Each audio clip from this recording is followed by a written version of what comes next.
Welcome to the Conduit Deeper podcast, a podcast that takes a deep dive into the details that surround our current sermon series, from current events to fascinating finds to conversations that take us deeper into the Word.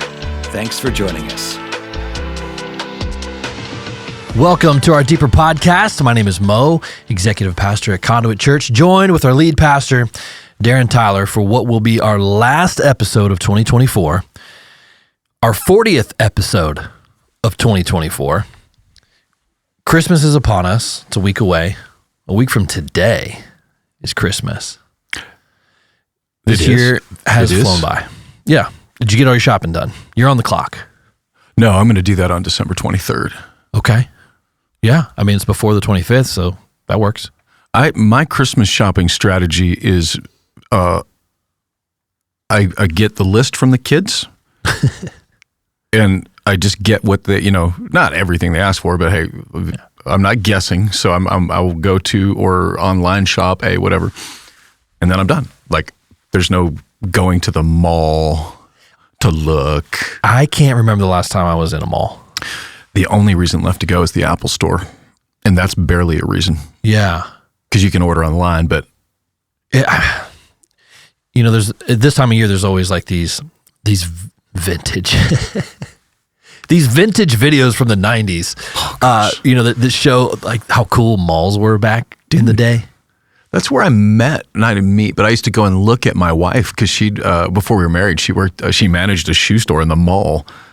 And so I would go, there was like a little ice cream shop right outside. I didn't like the ice cream, but I got to look at her. I like looking at her. But the mall was like life revolved in the mall. It was the place, especially at Christmas. It was different. It's just not the same now. There's been people posting their pictures at the mall online. Like it's a little bit of a trend, and how empty they are and how like there's nobody there to see Santa. So like this year. Yeah, this year. Yeah. Like there's just nothing happening at the local mall. The trends have changed. It's just not a thing anymore. But Amazon has made that easy. Shopping just comes to you instead of you going to it. Right. Which I prefer. But this is the time of year. Here we are. Christmas is here. There's a lot to talk about. We haven't had a chance. I mean, we had Fuad last week to give us some insight into Syria. Yep. That's a complicated subject. Always appreciate Brother Masri joining us for that, and we're going to talk a little bit more about that today, actually, as well, because it's a current event. It continues to be current. Yeah, I want to talk about it because there are guys out there, well, girls too, Candace Owens, Tucker Carlson, who, for the most part, I would agree with their courage, their boldness, whatever. But I mean, Tucker Carlson's interviews of late, I wouldn't categorize them as anti-Semitic. It's like calling, every white guy a racist. It's such a broad term that it doesn't mean anything. But I would say that what I'd like to address at some point before we get done with this today is like why Tucker Carlson's interview with Jeffrey Sachs is, it's like a Ron Paul political speech from 1999, whatever. I agree with 90% of it, but the last 10% is so crazy that it overshadows the other 90%. So anyway, we can talk about that. Well, it specifically relates to Israel, America, CIA, all that. Gosh, oh my goodness. Yeah, I mean, so today's episode is going to be a bit of current events. I think we're going to focus on current events, a little grab bag, a little popcorn of things that are happening around the world, including here in the United States. This Tucker Jeffrey Sachs interview, I think, came out over the weekend, maybe. Yeah, I don't know. It popped up in my feed. A couple people shared it with me. I was listening to it while I was on the Kubota. Tell us who Jeffrey Sachs is. I mean, he's just professor at Columbia University, an economist. He's been around a while. I don't think they mentioned this in the Tucker interview, but for a while he was actually working as a consultant for the Kremlin, but not I don't think in a nefarious way. I'm not suggesting that at all, but he's got some real hot takes as it relates to what's happening in the Middle East. And it's like, you and I were talking earlier, he's got the right information, but the wrong implication. I haven't had a chance to listen to the interview. Now I'm really intrigued. What were some of the things that rubbed you the wrong way from this interview from Tucker. Yeah. Well, so I'll tell you what. How about I start with what rubbed me the right way? And now that I say that out loud, that Keep going. feels darkly inappropriate. That is not what I meant. Yeah, walk away. Step away from the joke. No, I largely agreed with is his take that our government, Republican and Democrat, over the last few decades, have gone on a quest to build like proxy armies of outsourcing our wars. If you've never read the book Confessions of an Economic Hitman, it's worth the time. But so what he brings up is, and I think we all remember this. I think it was it Flynn or Clark, General Clark, the seven. This was post 9/11. These seven countries were going to topple their dictators, and Syria is one of them. Iraq, Libya, Sudan. I mean, there's this long list of them. Now, so that's true. His premise is the only reason, at least this is what he seemed to be saying on this, is that because Israel controls our foreign policy, that is why the United States took that course of action. And first of all, that's a demonstrably false assertion. Like, now, did Israel play a part? Absolutely, did they play a part in it? But are they the main part? And the answer is no. The answer, we had Dick Cheney, who all of a sudden is a hero for some reason, deciding that we're going to go out and nation build. But here's what I'm thinking, and my premise of this whole thing, and why I think Sachs is wrong, why Obama was wrong, why Bush was wrong, is that if you take religion out of the equation, then you are naive. And I mean that for Christianity, I mean it for Judaism, and I mean it for Islam. It's when Hillary Clinton a few years ago said, I don't know if you remember this, but this is 2016, talking about conservatives and abortion. Well, they're just going to have to change their mind. Like, it's that easy. Like, that my Christian faith that says that life begins at conception, that I'm just going to change my mind about it. That's what a secular humanist says. And so he makes a statement in this interview that, talking about Israel. And I notice he does not use, unless I missed it, he did not use the word Zionism, which is an interesting, because that's a hot topic, whatever. But he's describing Zionism without saying it. But he makes a comment, and this is all just based on some some document that's 2,600 years old. And like this flippant thing that he just passes away. So basically he's saying that Israel's entire foreign policy is based on a 2,600-year-old out-of-date idea. Now, at the same time, he's saying, and this is what really rubbed me wrong, is that, you got organizations like governments like Hamas or Iran, like they want peace, and Israel is refusing peace. It makes no mention of October 7th, of the rape, of the murder, at this point, of course, Hamas is about to call uncle. They're done. Like, they could have. He also forgets to mention, by the way, there was a ceasefire on October 6th. Like, there had not been a single fire. No, they'd been shooting rockets in, But what I'm frustrated with is he's talking like all we got to do is be nice to Iran, let them be there, and they'll leave us alone. And that is monumentally naive. Now, if you're listening to this, you're saying, yeah, but trillions of dollars, and he makes all that. Those are all true statements. I'm not for a moment saying that I'm wise enough to know what U.S. foreign policy should be in this. I am 100% saying that to suggest that Iran is just going to leave Israel alone and leave us alone is deliciously naive, because it's a religious thing for them. It's not a logical thing. He's trying to logic the world out of a problem that the religion themselves into. So do we want a Middle East that has no democracies at all? Like right now, Israel, and he makes no mention of any of this stuff. It's so maddening. Even if you take the religion out of it, the only democracy in the Middle East, they are making incursions into Syria, into Gaza, and the answer, what would we do? If we're in a country the size of New Jersey and Connecticut, New York, Massachusetts, they're all firing missiles into it. At what point does New Jersey say, we need to build some protections for us, because no one's coming for us, no one's helping us, no negotiation's going to stop this. He also, by the way, skips the part that most people have forgotten, but PLO, so this is pre-Hamas, there was a land for peace deal on the table that gave them the West Bank, it gave them half of Jerusalem, and honestly, Christians around the world were like, please don't sign this, Israel, please don't sign this, please don't sign this. Israel was ready to sign it. And the PLO, Yasser Arafat, they rejected it. Clinton, if you listen to Bill Clinton, he still talks about that he had a peace deal on the table and they rejected it. Israel wanted it, PLO rejected it. So I listened to that, and my quest would be guys like Tucker Carlson, who again courageous. I think he gets 95% of the stuff right. We need to listen with discernment. Listen with the idea that, like I said, listen with discernment. He's saying this is a secular idea, but you can't discount religion. That's not intellectually tenable with it. So as you listen to that interview, if you're going to listen to that interview, listen to what Sachs doesn't say as opposed to what he does say. So what is the latest then on, little geography lesson. All right, we have Syria, which is north. Yeah, we maybe should have started with that. Of Israel. Northeast-ish, yeah. The Shara northern border. And then you've got Turkey, which is north of Syria. Yep. So Syria's in the middle. Yeah, Sirius XM. Syria is sandwiched in between Iraq to the east, Turkey to the north, Lebanon to the west, Israel to the south, Turkey to the north. Did I say Turkey? Yeah.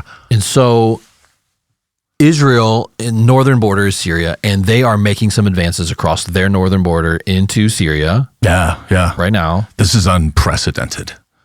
In our lifetime, unprecedented. And Mount Hermon is on that northern border of Syria, yes? It is the northern border, yeah. What's significant about Mount Hermon for those that may be just catching up, those that are maybe new to this podcast and maybe are young in the faith and don't quite have all the details around some of these significant places mentioned in Scripture? Yeah. What's the significance of Mount Hermon specifically? So first of all, it's mentioned in the Bible repeatedly as a special place. The dew on Hermon. But it's also the place where Jesus took his disciples. If you've heard of Caesarea Philippi, the gates of hell will not prevail, Matthew 18, like that, or 16, that all happened at the base of Mount Hermon.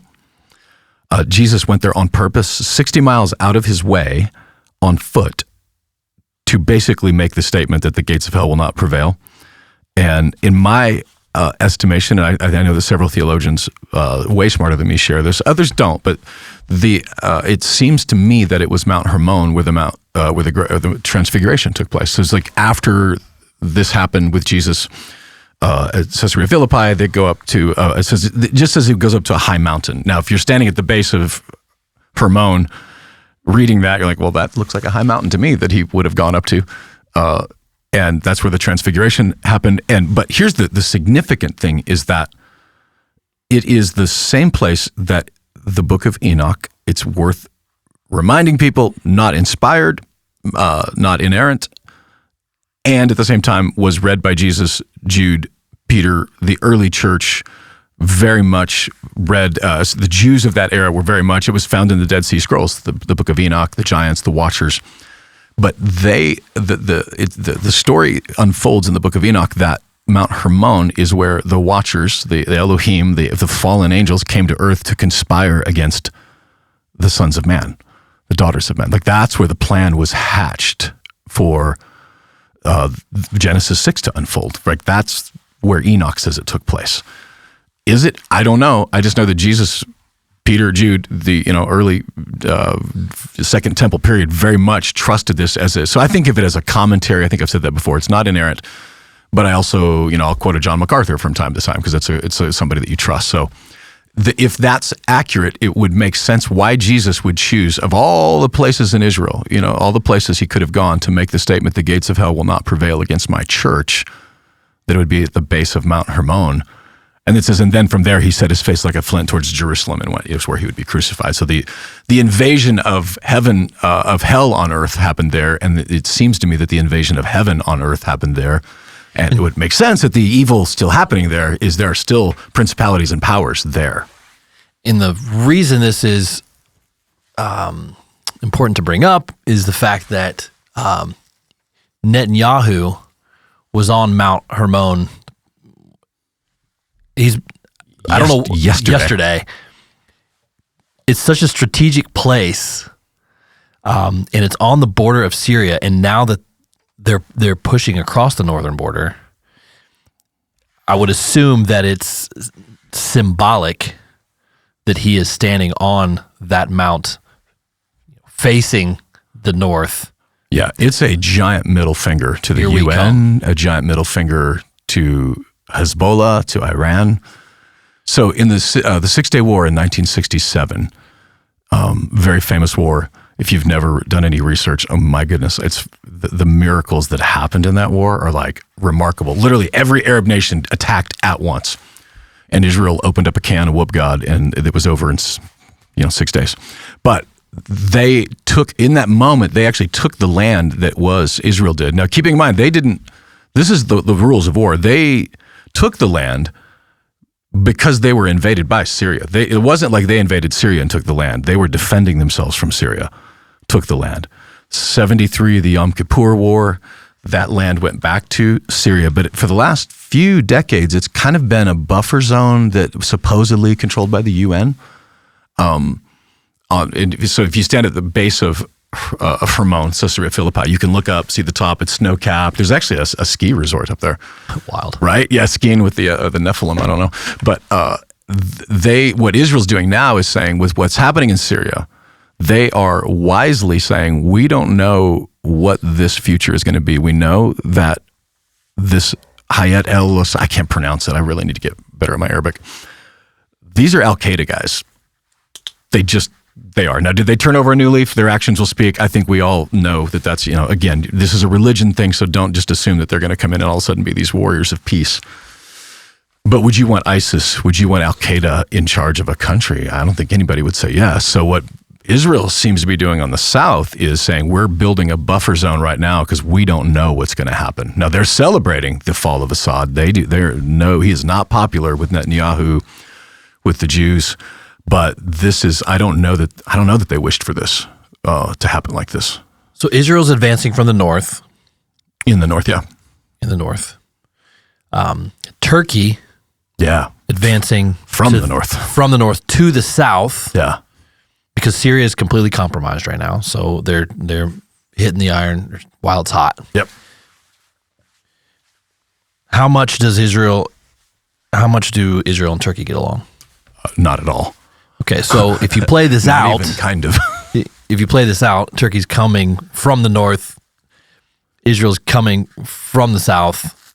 At some point, they engage. Could be, yeah. Potentially. Right. They seem to both have bigger problems on their hand than each other, if that makes sense. Like, they hate each other. They also both hate Iran. Aren't they both allies of the United States? In the loosest definition of the word, Turkey would be considered an ally to the United States, but they're not an ally. So I guess that's what will be interesting to see. Yeah, the U.S. response to Turkey's actions. All bets are off. So the Kurds are an entire people group in northern Iraq, eastern Syria. These borders that were drawn, back decades ago by, British empirists, took no thought whatsoever into the local people, the tribes, so the Kurds have been a people without a nation. They've literally been. People make a big deal about Palestinians. There isn't such a thing necessarily as a Palestinian DNA. Like, you can't find 23andMe. A Palestinian, they're Arabic, but there is a Kurd. That's a people group, and they owned. They had a land. That's where Grady and Becky Pickett live, Erbil, Iraq. And the Turks, the Ottomans, hate the Kurds. They view them as a terrorist organization and want nothing more than to destroy and take over. Because they view the Kurds are viewed as their version of terrorists. They call themselves freedom fighters. Turkey calls them terrorists. So with Turkey, Syria, Israel, the Kurds, what is some biblical implications here, or prophetic, or eschatological? I mean, when you start being able to cross-reference your Bible with the evening news, it's a fascinating world. Like, all these players, the Persians, the Medes, the Ottomans, I can't remember what Turkey is in the Bible. I'm brain farting it. But Turkey is very much in play.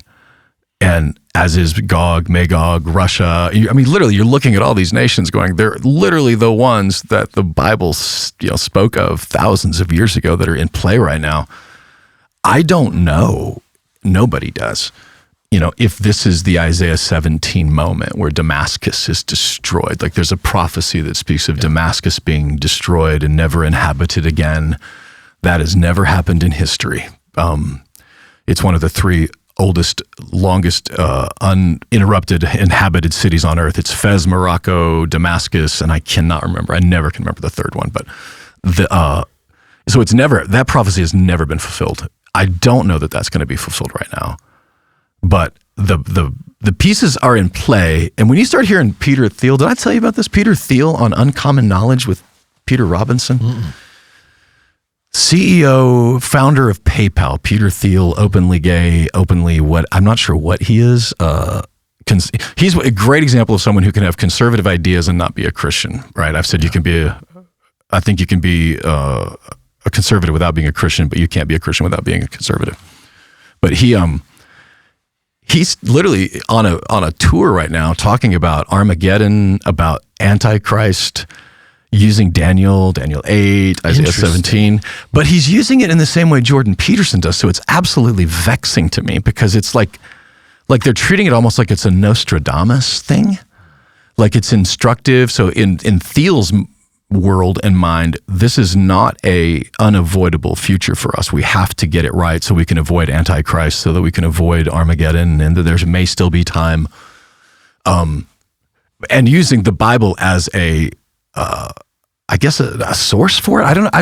I've actually loved to talk to some theologians because I've never heard anybody do this before. Use it as a source of information without giving it the credence of why I would trust this as a source. I think the best I could understand from that is he's saying that this is the logical conclusion of human behavior, that this Antichrist will be the logical. So if we could just change our behavior, then we can avoid Antichrist. It's interesting because he owns one of the most frustrating technology companies right now, Palantir. If you remember with Palantir, not enough. It's a massive AI company, specifically around AI capture, surveillance, drones, and they released a commercial during the Army-Navy game this last weekend because they sponsored the Army-Navy game this past weekend. Interesting.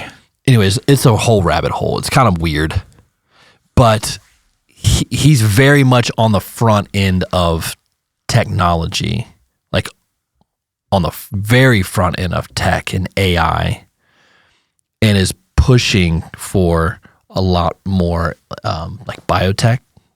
Interesting. Security measures. Huh. And he's all the way in the back pocket of the DOD. And so there's this riff that's happening. And he's a business partner at one point, maybe still is, but definitely good friends with our good buddy JD Vance.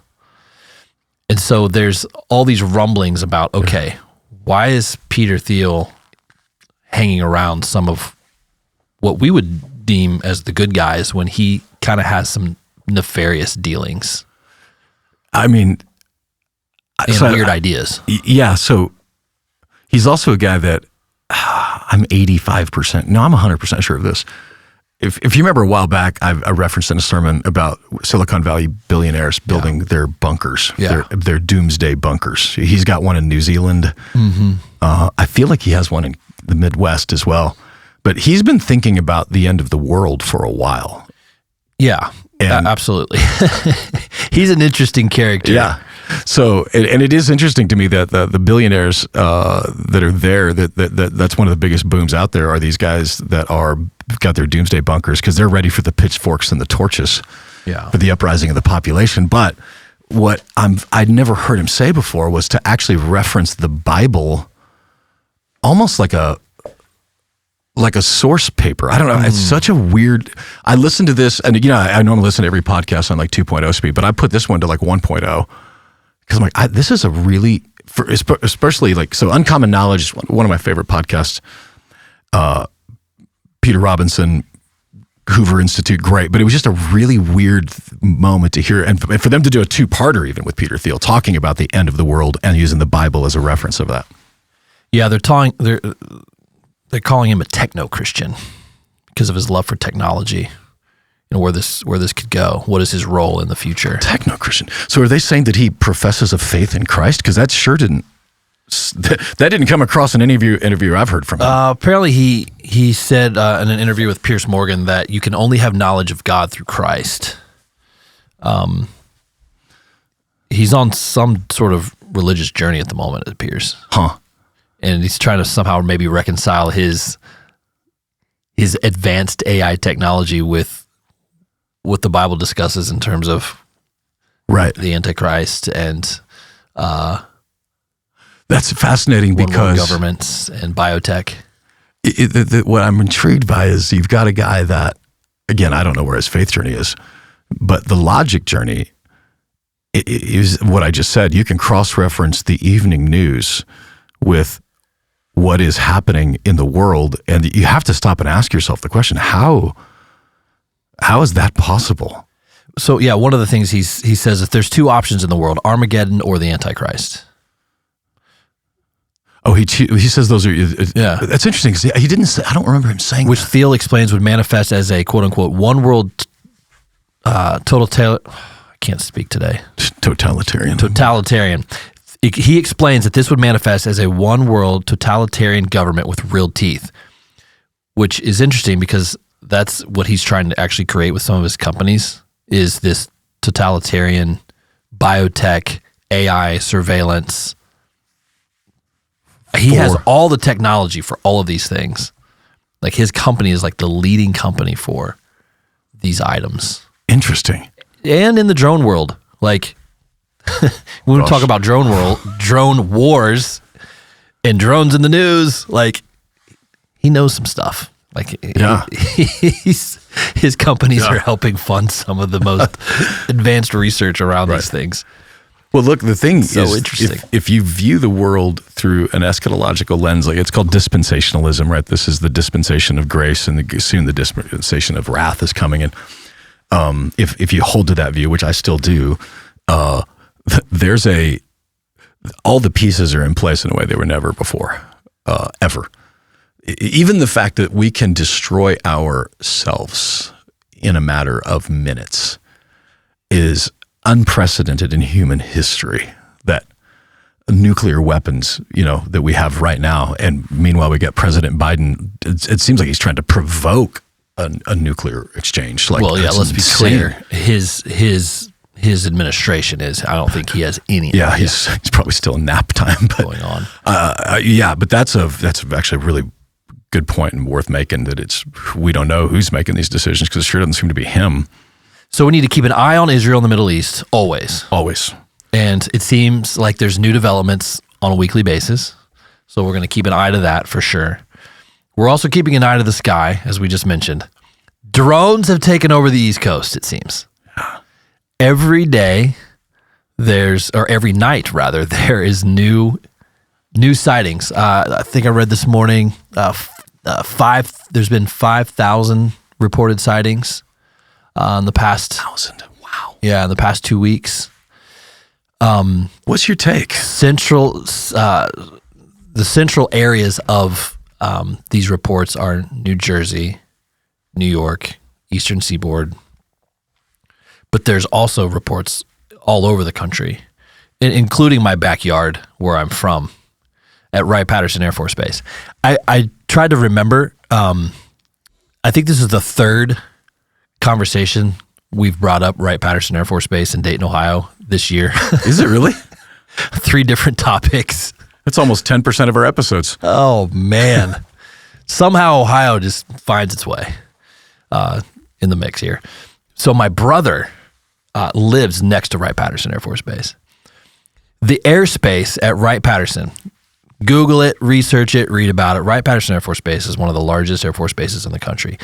Probably the leading Department of Defense technology-based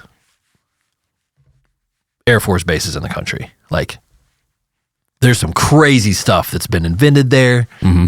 research there. The R&D there is insane. And so anyways, he lives next door to there. And that airspace has been shut down twice in the past 2 days. Again, unprecedented. It has never happened to where they closed the airspace above Wright-Patterson Air Force Base because of UAS, unidentified aerial, what do they call it? So not UAP, or they give it another name now? Yeah, like I can't keep up with. I remember when it was just UFO. There's UFO. There's definitely UFOs, unidentified flying objects. There's UAPs, unidentified flying phenomenon, and then there's a UAS, which is unidentified aerial systems. Huh. So that's a new one. Haven't heard that phrase. Unmanned aircraft system. That's more direct. Right. An unmanned aircraft system. So they spotted several unmanned aircraft systems above Wright-Patterson on Friday night and again on Monday night, where they closed the airspace. This has never happened before. They don't know what it is. You can hear them talking about it, like the recording was let out of the tower. Well, they don't know what it is. They have to shut down the airspace. My brother, who lives next door, I've texted with him last night. I'm like, dude, get in your truck and drive to a park somewhere and just look. Like, what do you see? But anyways, the little Facebook group for their neighborhood was sounding off again last night, saying, "Hey, I'm seeing something over here. I just saw something over there. Just flew over my house. Probably, I don't know. They said some sort of feet. Most of those people that live in that area are servicemen and women. He is not, but those neighborhoods are full of servicemen and women. Nobody has an explanation for them. Texted one of my uncles who worked for the Department of Defense for 25 years, top secret, classified. He has yet to respond back to me. Like, he probably can't. Like, he's got his phone being tapped. What? Yeah, that's exactly what it is. Like, what is going on? I don't know what it is. I don't know what it is. Yeah. I think the majority of this is domestic. That would be my guess. I mean, we could probably rule out the Tim Alberino, right? This is not a full send alien invasion. Credit to Tim Alberino, though. Okay. He was on with the Blurry Boys this week. Okay. And gave a full, had a full discussion about theories of what this could be. And he was very, very reasonable. You can actually go watch that now. It came out, I think, a couple days ago. Tim Alberino at blurrycreatures.com. And so it was very, very realistic. Yeah. That these are Earth created by he's technology. I think actually for once, maybe Tim and I are agreeing on a particular topic here. I don't always agree with Tim, but domestic. But the challenge here is the government has told us 6 versions of what these are. Right. Literally in the past 5 days. Yeah. They've given us 6 different reasons.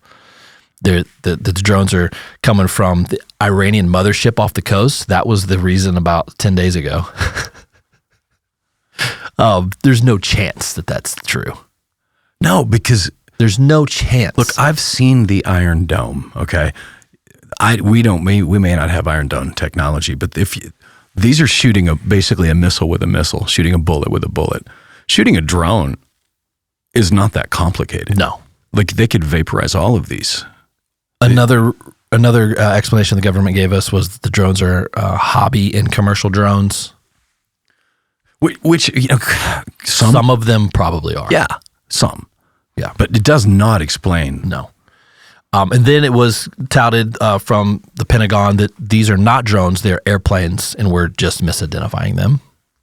These are government officials that are coming out doing press conferences. These are the different reasons they've given.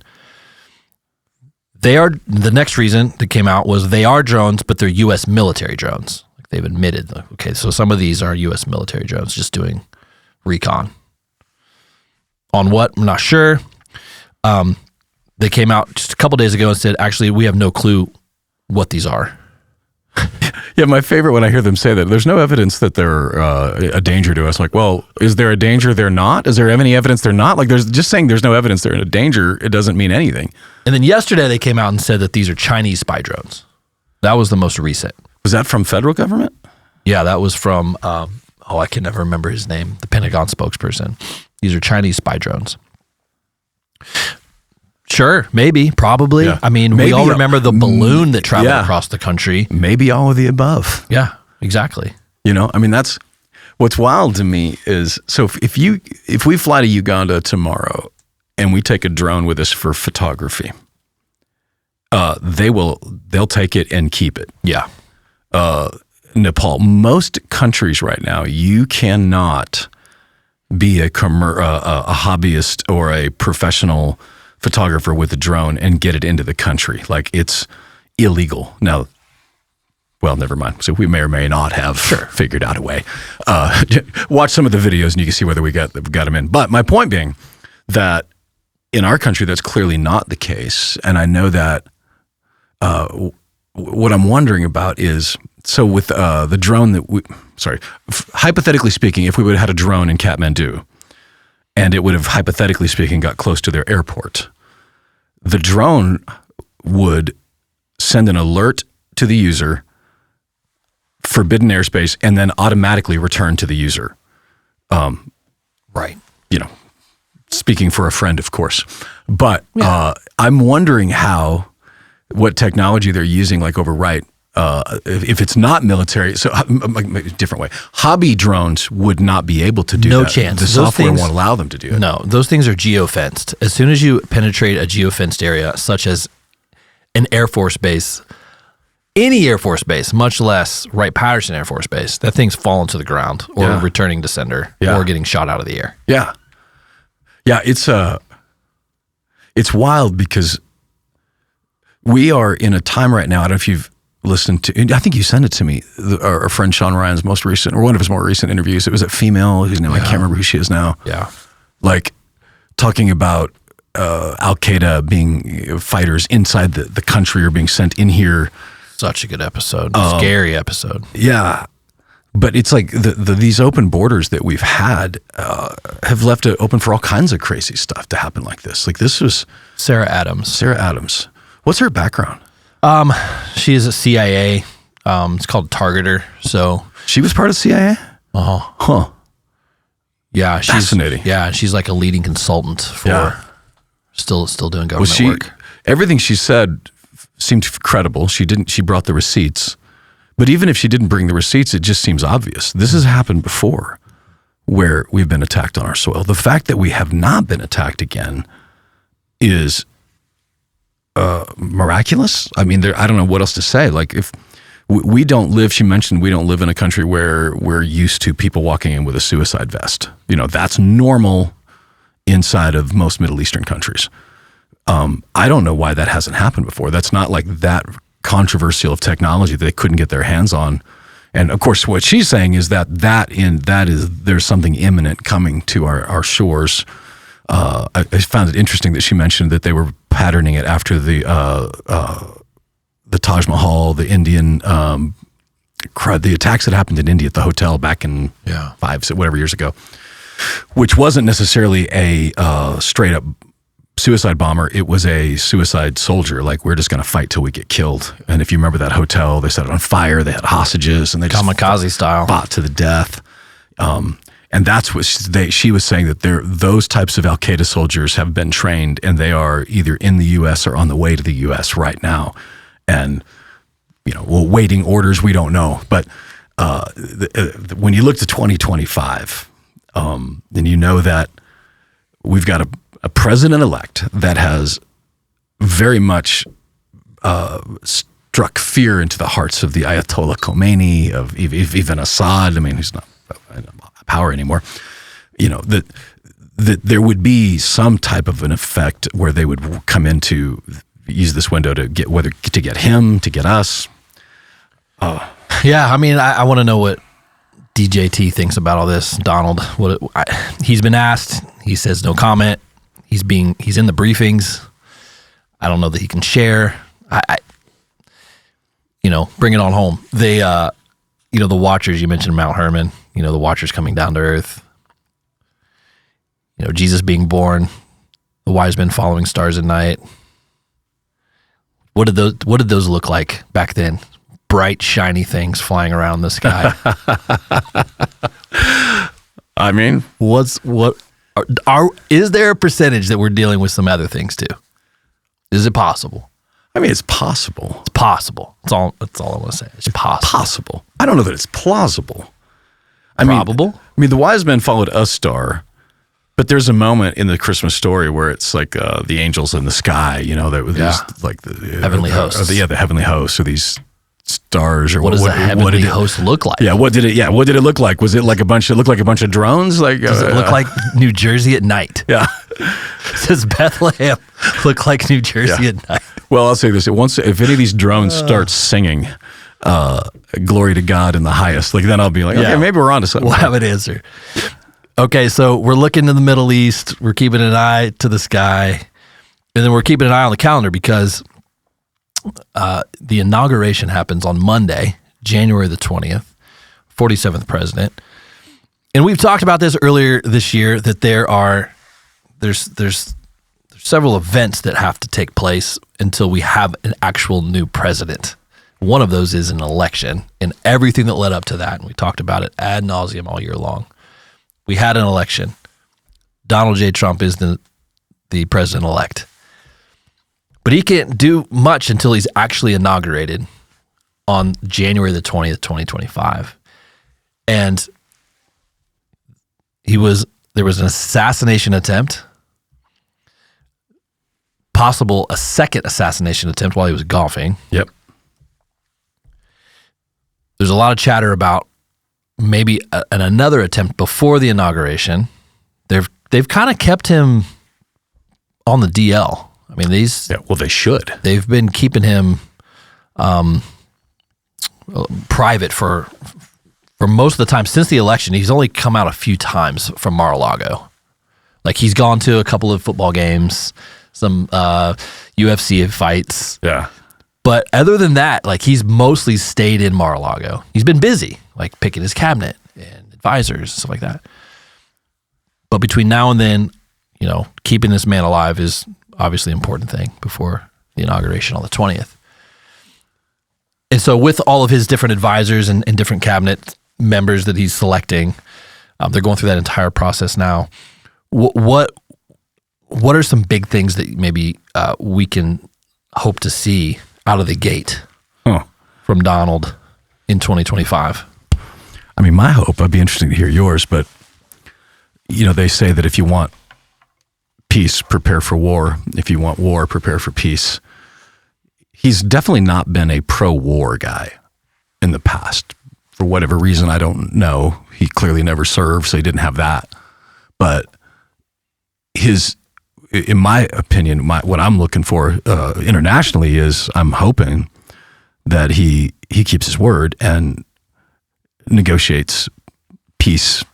And of course, I don't know, theologically speaking, eschatologically speaking, he may not be able to, because we don't know where we are in this calendar.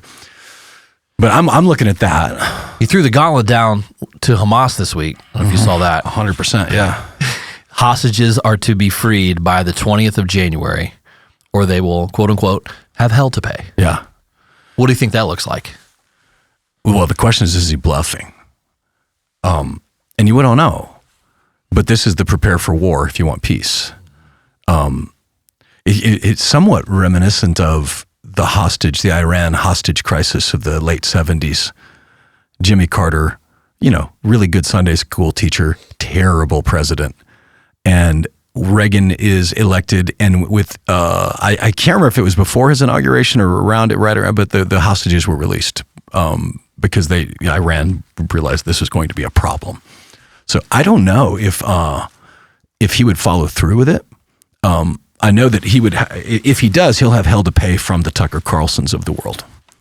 That they will blame him for being part of the military-industrial complex and all that. Which, there might be a fair statement in that, but to me, that the strength that he Because that is something that was very underappreciated by most of the world from his first presidency, was that every time CNN went on air, which is basically 24 hours a day, saying that this man is crazy, he can't be trusted with the nuclear codes, all nonsense.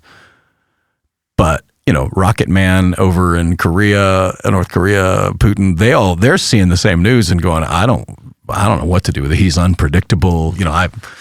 He's apparently crazy. That's what all the news says. So that actually kept, when you look at the lack of new wars, I think that was a big part of it. He invoked so much fear in our enemies that we didn't have to do any invading or battling. But I don't know. What about you? What do you think? Man, I feel like there's a calm before the storm right now, if I'm being really honest. I just feel like there's so many different pieces in play that everybody kind of wants to see what he's going to do, but that Russia already has a plan and that China has a plan. Maybe they are part of what's going on, with the drones across our country right now, which is an act of war, by the way. And how would we respond to that if it is stated that China is flying drones across our country for surveillance or whatever reasons, and over our bases to gain data? That's an act of war. And so if that news was to get out to the general public, how would he respond? Yeah. That's a big deal.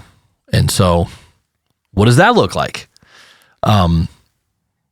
Russia is, him and Putin are seemingly, they get along, but it's not really slowing Russia down. Like they're still pressing forward with what he believes historically should happen with the land grab that they want back. Yeah.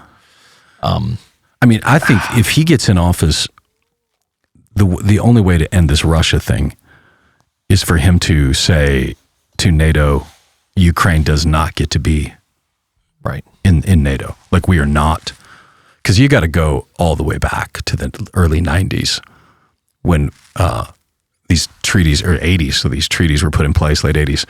And one of them was that, in the same way that we wouldn't want Russia, as evidenced by the Cuban Missile Crisis, we don't want their missiles 90 miles from our shore. Mm-hmm. They don't want NATO 90 miles from theirs. And until somebody says that with some sort of authority that we agree with that. Now that I don't know what they'll do for borders. I don't know any of that. But that's the play. It doesn't make Russia right. It doesn't mean that Putin is a good man or anything like that. It just that's what they want. And if whatever leader we got in the office is not dealing with that, they're not going to deal with the problem. And I also think the global elites are frustrated by the fact that Trump is president. They don't, because he's slowing things down. Like he's America first. He's not going to seemingly walk lockstep with the global elite agenda. Mm-hmm. And I think they're going to cause problems with that. Did you see what he said about what he said about Canada the past week and yesterday, this morning at 3 a.m? No, his 3 a.m. tweets make me so nervous. They're so hilarious. No, he's calling for Canada to be the 51st state of the United States. Really? Oh yeah, calls Trudeau Governor Trudeau. Trudeau's on his way out, by the way. Yeah, I've been watching that with a lot of interest. Like, you think he's going to resign? He's so communist at his core that they don't tend to resign. I mean, all points are looking that way, like he is going to resign. They thought it would maybe even be this week. Yeah, I mean, I saw all those predictions within hours, with today, but these are all these predictions that I don't know that they're based on anything other than any normal logical person would resign under these circumstances. That's what it seems to be to me. Yeah. But he is not a normal logical person, so I don't know that you can count on that. I just think it's hilarious that he's suggesting a takeover of Canada as the 51st state. He said it would bring, they would enjoy the health care and military like none other. I mean, it's a hysterical. His ability to troll. Just trolling Canada. It's so funny. So to all of our Canadian listeners, I'm curious what you think if you became the 51st state. It's not going to happen. Never, yeah. But it's a funny talking point, that's for sure. And then also, I think one of the things we're going to see from him and his team is this whole Maha movement with RFK, Make America Healthy Again. They're coming in pretty guns a-blazing with this, as they should, in my opinion. Yep. Addressing FDA, cleaning up our food supply, which is going to make a lot of people mad. And by a lot of people, I mean big businesses that make a lot of money. Yep. Off of ingredients that aren't healthy. Yeah, as evidenced by the fact that New York Times, I think it was the Times or Washington Post, one of those two, printed a story, I think yesterday or the day before, that why all processed foods aren't bad. Right. Aren't all that bad. Like, that's literally a headline. Front page. Yeah. Processed foods are not that bad for you. Yeah. Yeah, I do think that is going to give RFK a pretty good leash on that. Yeah. I mean, if I was RFK, I would want to move incredibly fast because... He's got 2 years technically, right? Yeah. For Congress, and swings the other way. So he's got that 2 years, and he's got the... maybe Trump's different than he was 8 years ago, but his ability to chew up and spit out close people, Hope Hicks, whatever, like people, obviously there's some he should have absolutely fired, but he has a way of chewing up and spitting out his team and then kicking him to the curb if they disagree with him too vehemently. And I'm hoping that he does seem to be, you listen to interviews, watch him, he seems to be in a different place than he was. In really does. 2020. Yeah, he seems way more strategic and calculated. But at the same time, if I'm RFK, I would want to move quickly before I get fired, get as much done as I can before I get fired. Yeah, and to that point, he has all of his cabinet choices, and then they have to go through the process of being nominated. Right. And there's some big names on this list, and of which is the biggest, probably one of the biggest ones, is Kash Patel. I mentioned him earlier. I guess it's been 2 months ago since we did our last little current events roundup. In that we were hoping Kash Patel would be a part of this cabinet, and he is. He's looking like he's going to be our next FBI director. Which, if you don't know much about Kash, this guy is going to get some stuff done, and I'm concerned for his safety. Well, yeah, you should be, because he is not afraid to bring justice to those that need it. Yeah, just put it that way. It's funny when I hear the latest sort of talking points from legacy corporate media. Is they're talking about, we need to protect the norms and the institutions of our government, which is another way of saying bureaucracies. And FBI, those, the acting like they have never, run afoul of the law before, or that the CIA might need some accountability, that the FDA might need some accountability. But in the words of, the talking heads on The View, these are just the norms and the institutions that need. So they're not even talking about the Constitution. They're talking about protecting the bureaucracy. So that's a whole different game. Yeah.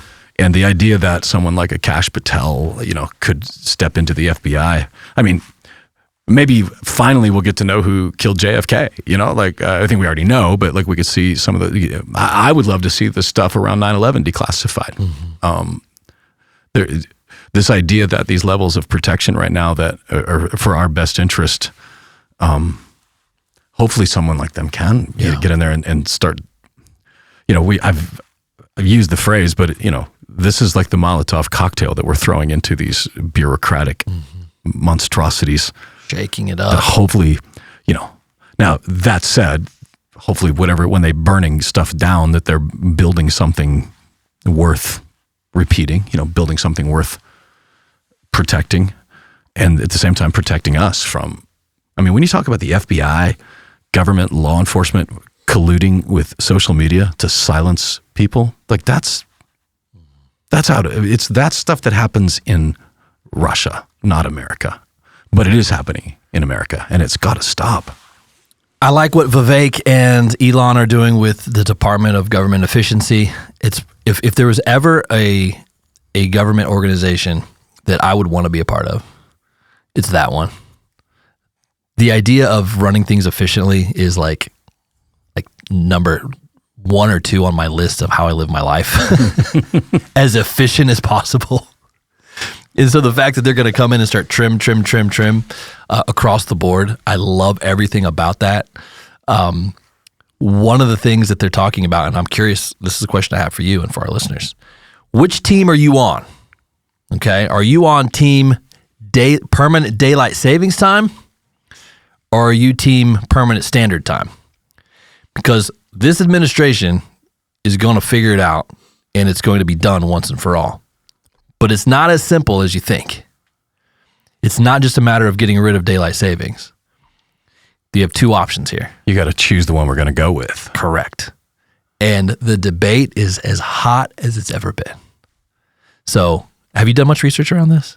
Have you read about it at all? Clearly not enough. It's wild. Whatever team it is, the one where it stays light an hour longer in Tennessee. I don't mind it being dark when I get up. I just don't like driving home in the dark at 4:00. Okay, so whichever one that one is, I don't want that one. Okay, so that one is permanent daylight savings time, and I'm not on that team. So you like driving home in the dark? It's not about that. Make America healthy again. So there's been so much data and studies around this. It's unbelievable how much studies have been around this. So basically, daylight savings time was something that was put into effect after the World War. So that was it 43 or was it after the war? It was after the war. Okay. For some reason I had it in my head it was 43. It was a cost-saving measure at the time. Yep. And so it's basically it's a man-made thing, right? Of which gives us a little extra daylight for 6 months of the year or whatever at the end of the day. Standard time is exactly what you would think it is. It actually just follows the circadian rhythms of our body as it relates to the sun. It's the most natural time, not zone, but standard time follows the sun in its most natural form. And has proven to be the most healthy for our bodies. Obviously Moses didn't have daylight savings time, right. And okay, so let me ask you this then, because here's my question about that. I appreciate the research, appreciate the data. Yes. But we live in Nashville, okay? We are almost as far into Central Time as you can go and still be Central Time. I know. Okay, directly north of us, and then just a little bit southeast of us is the beginning of Eastern Time. So what that means is when I lived in Oklahoma and Nebraska, Standard Time, it was still daylight almost an hour later than it is here in Nashville. Yes. So I could get behind Team Standard Time if we could put Nashville on Eastern Standard Time. I know you got to cut the line somewhere, but I wonder where that research shows. Yeah, and if I had some graphs here, we'll pull them up and study this a little bit more. The caveat to all of this is what you just brought up. There's permanent daylight savings time. There's permanent standard time, but you still have time zones. Yes. So those cities and those people that live near the border of time zones, such as Nashville, we're stuck a little bit. Yeah. I have a absolute conscious memory because I didn't know any of this. So we moved from Nashville to Atlanta first for about 9 months. We get to Nashville. Central Time. Okay. Now, again, I'm 24 or whatever, 23, full of piss and vinegar. I don't know what's going on with the world, but my apartment in Bellevue, Tennessee faced the sunrise. And it got, early. Shockingly bright, shockingly early. And then I'm in the office, first day in the office, and it's like, dude, because it was like January, I think. No, it wasn't. It was October, November, because I had just moved here from Atlanta. And so I'm like, it's dark at 4:00. It was so depressing to me, so confusing. And then in the summertime, it would stay daylight 9 or 10 o'clock at night in Central Time. I liked that, being that far west on Central Time. Now being this far east, just if we could sync it up, I could be Team Standard if I could get us on Eastern Time. Well, they did go to permanent daylight savings for 1 year in the 70s. The entire country did. And it failed miserably. I've never heard that before. Yeah, it failed. They hated it so bad that the country put a moratorium on it and went back to daylight savings every 6 months. Who is they? I don't know. Because what I'm confused is, like, it's the same thing with Easter. I don't know who gets to pick Easter. You think I'd know this because I'm a pastor, but I'm like, why is it April 20th this year and it's April 10th last year? I don't know. No, it actually follows moon cycles. I think it's like the first Sunday after a certain moon or something like that. You know, it probably would make sense since it's based upon a pagan holiday called Ishtar. True story. But that's a different podcast.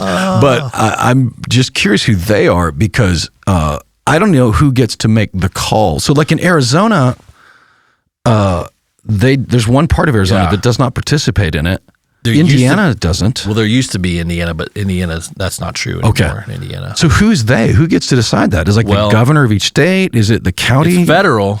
And that's one of the things that old Elon and Vivek are going to help make a decision on in this new year. So we have that to look forward to. So federal, Congress has to pass a law? Yes, absolutely. For what time it is, Congress has to pass a law? Yes. Huh. I don't know if I like that. That's what I'm understanding. Like there's been bills written about this, and it won't pass Congress. Like they won't vote on it. It's too controversial, and it has so much impact. One of the reasons that they changed it from the 70s when they I'd like to hear that, was the traffic accidents went through the roof because the amount how dark it was earlier across the country, which is already happening in Nashville. I mean, I guess we have to think of the whole country. Can't just think Nashville, but that's Nashville. Like traffic accidents saw such a spike because of night driving that was one of the reasons they're like, okay, this doesn't work. One of the reasons. Man, I'd love to look at that data. Isn't it interesting? It's bizarre. Yeah, and to see, if it really is that, because that is, what is it, Mark Twain's, there's lies, damn lies, and statistics. I think it's the Mark Twain quote. So don't hear me cursing, I'm just quoting Mark Twain. Right. But I'm wondering. The lobbyists are going to get involved. Yeah. Right? Because then there's farmers, and then there's tech companies, and then the electric companies have a thought about this. And is there an idea that they make more money because it gets dark earlier? People are usually sleeping in the morning? Absolutely. Okay. Yeah. It's a whole thing. It's unbelievable, and I don't know how we got to talking about this, but I'd do away with it right now. I've hated it my whole life. I've hated it, but you would get rid of just changing it. Exactly. But you have to still pick which one you're sticking with. I picked the one that's daylight or later. I picked that one. All right. Fair enough. Hey, look, it's been a fun 2024. We've had so many incredible things happen with our mission. So many incredible things happen with our church. We added a fourth service. That happened. Yeah. Within the month. We are growing, and so if you're still listening to this, congratulations.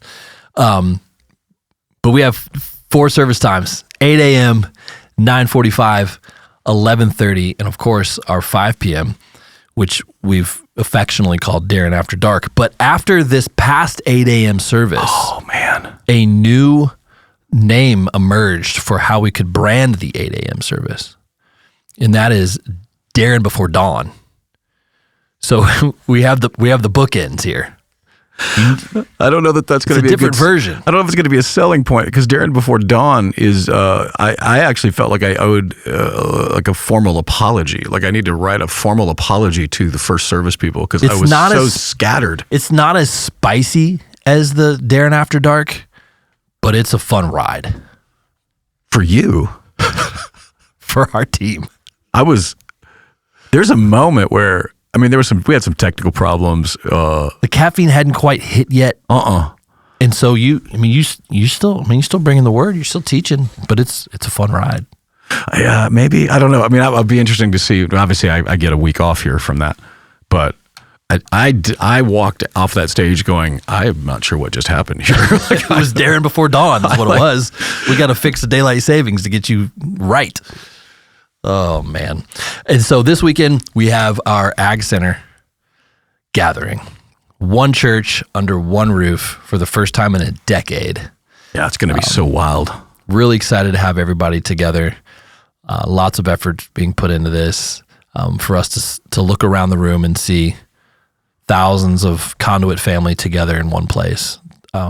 Should be really encouraging for everyone, I would think. I think so. I mean, if nothing else, the visual so that we can look around and people can say, oh, this is why Darren doesn't text me back right away. Like, That's true, right? yeah, if you just come to like one service, you have the tendency to think, well, this is a church of just 400 people. Even though academically, whatever, intellectually, it's bigger than that. Just getting a visual of it alone, I think, will be helpful. But I think also helpful because there's just something unifying about everybody in the same room at the same time. And this is our first time, not because we wanted it to be, we just don't have a lot of options for that in Middle Tennessee, and the expense of it and all that stuff is high, but it's worth it to do it this time. And then, just pray that God can give us more opportunities to do that regularly. Yeah. Well, Merry Christmas to all of those that are listening and that have listened all year long. Our podcast family has grown in 2024. We're super grateful for those that take an hour or so out of their week to listen to us. Hopefully bring a little bit of clarity to the chaos in the world and have a little fun sometimes talking about it. But definitely a Merry Christmas to everybody that's out there. Maybe you're traveling. Maybe you're listening to this as you're traveling, or you're watching over this next week. We're going to take next week off because a week from today, as I started off this show, is Christmas. So get your stuff together. Christmas time is coming. Darren, any words for 2024 heading into 2025 here? Man, if you leave this podcast scared of 2025, then either I didn't do my job or you're not doing your job listening. But this is an amazing time to be alive. God is on the move in this earth.